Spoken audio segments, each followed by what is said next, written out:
This isn't your average Jackson pothole that you can just swerve out the way. This has several cones, making it into a one-way road. It has feet down here and then a cavern-like area behind here that's crumbling by the day. What was supposed to be a balloon release vigil for the passing of Jackson rapper Lil Lonnie turned sadly into a shooting.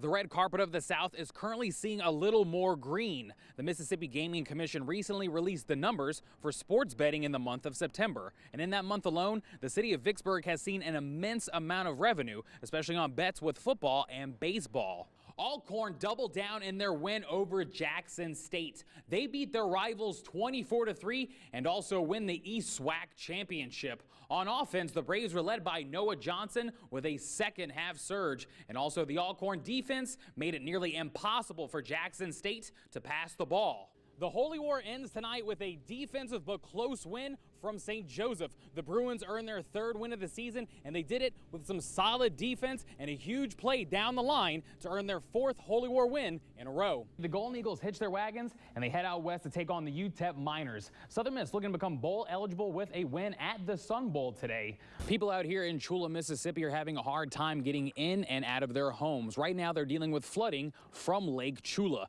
Key example, if you go further back right here past this home, you get past water levels up to knee level. Somewhere in the woods here of Simpson County bounces a 10-month-old kangaroo that goes by the name of Ricky. This hoppy hellion has been on the loose since Friday, September 7th, and has the local sheriff's office on the lookout for him. An 11-game win streak and a win over the Cowboys is what's at stake this week for the Saints. That and the Black and Gold currently have another great matchup in this Thursday night game. The Saints have the NFL's best rushing defense going against a tough runner in Ezekiel Elliott. Northwest Rankin storm out of the gates tonight, putting up over 52 points of offense. Quarterback Jamari Jones throws for several touchdowns, while D. Baker and Jarian Jones jet ski over the Golden Wave of Tupelo. This is the Cougars' 8th game this season with 39 points or more, but the defense only allowed 13 points, giving coach Toby Collins a first-round playoff win. According to Pearl Police, Michael Christopher Diaz checked into this Ramada hotel, was seen with the 8-week-old baby, smelled of marijuana, and checked out in handcuffs. The Madison County Sheriff's Office is still looking for a van with these same decals as pictured right here. Todd Mowdy, a prisoner, escaped earlier this morning and is currently still on the loose. Warren Central's rushing attack stopped the Arrows in their tracks tonight. The Vikings were led both on defense and offense by senior Lamar Gray Jr. The senior had a pair of touchdowns, a big-time interception, and a big-time win tonight in Vicksburg. The Saints travel to Baltimore today to take on the Ravens. Drew Brees and the Black and Gold are coming off an historic win over the Redskins, but they're going against a defense that's allowed only 6 points in the second half of the season so far. Mississippi State come into Tuscaloosa and get blanked by the Alabama Crimson Tide. Nick Fitzgerald and the Bulldog offense can only muster 0 points and 169 yards. This is also the second week in a row that the Alabama defense has had a shutout against an SEC opponent. Jackson State win their first homecoming since 2015. A weight has been lifted off the shoulders of Coach Tony Hughes and the Tigers. JSU came into this game today against Mississippi Valley on a roll offensively. They've been scoring more than 20 points a game. Coach Tony Hughes and the Tigers credit today's win on their focus, maturity, and growth of their football team. The front of this business office is missing a little bit of its Christmas cheer. That's because they've been struggling with a rash of Christmas thieves this holiday. But one thing people may not realize is how rigorous and how hot the job may get for firefighters in Jackson. When you think of the Mississippi High School Activities Association, you think of sports that are played on fields such as this one. But MHSAA is now adding an indoor activity with a focus on hand-eye coordination. You don't want that. You don't want that. This Labrador Retriever's name is Ringo, but he's not your average dog. Ringo is actually a retired Jackson police officer.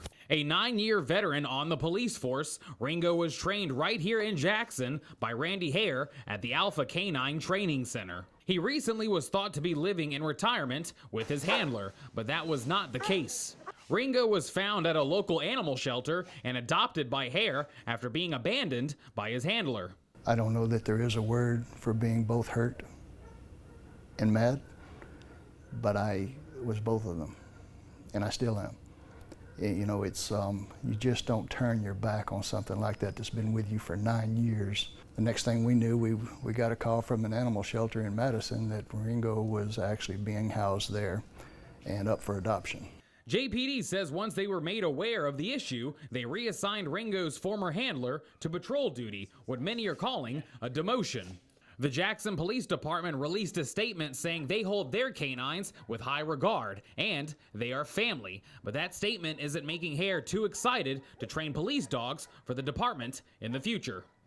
All I have to go on as far as Jackson Police Department is what's happened in the past. I know they have a new administration. I actually hope that they do better than they have, you know, in the past, but all I have to go on is the past. So for me, no. When JPD found out about the issue, they implemented quarterly welfare checks for their canines, both active and retired. Hare says he's thankful for people calling and checking in with him to adopt Ringo, but says the retired officer is very happy with his new home. In Jackson, Nick Ducote, 3 on your side. Game 3 of this weekend series was gritty and nasty. Mississippi State get a big win today in dramatic fashion against their arch rivals and the number 3 ranked Ole Miss Rebels. Coach Henderson was talking about how, like this point in the year, people can kickstart and start winning ball games and turn their whole season around. And I feel like that's a good way to end that game and just keep rolling with it. Just gives you confidence. Hit a ball like that against that team. Just feels really good. I'm more known as a defensive guy, and I just try to go out there and play as best defense as I can, and what offensive stuff I can produce is whatever I can. It's awesome, you know. We've had past 3 years. We've had good luck against Ole Miss. You know, it's been a good run. We're going to play them in a couple weeks at Trustmark Park, and it's going to be a heck of a ball game. Whoever gets that big hit or big, you know, punch out is going to win. It's always fun playing those guys. It's high emotion, electricity. State's win over Ole Miss felt as if it was straight out of the movies, to where even Coach Henderson couldn't hold back his emotions over the big hit. Well, and that's just something he gets to carry with him for the rest of his life, you know. Mississippi kid playing Mississippi State versus Ole Miss, and swing game, and he runs the ball out of the yard in the 11th. Not everybody gets an opportunity to do that in their life or have a moment like that, you know. And the confidence moving forward and knowing that you can show up in a big moment when it matters like that, he gets to take that with him. The Bulldogs have won 7 out of their 8 games against the Rebels, and they're hoping that this win could help build momentum and get the team back on track and back in winning form. From the Dude, Nick Ducote, back to you. Melissa, 4th of July is our country's birthday, and what better way to blow out those candles than hang out in spots like this one. We're at Liberty Park here in Madison. Now, thousands of people here flock here for fireworks and fun, but also this year Reservoir Police are telling us to play it safe and party smart.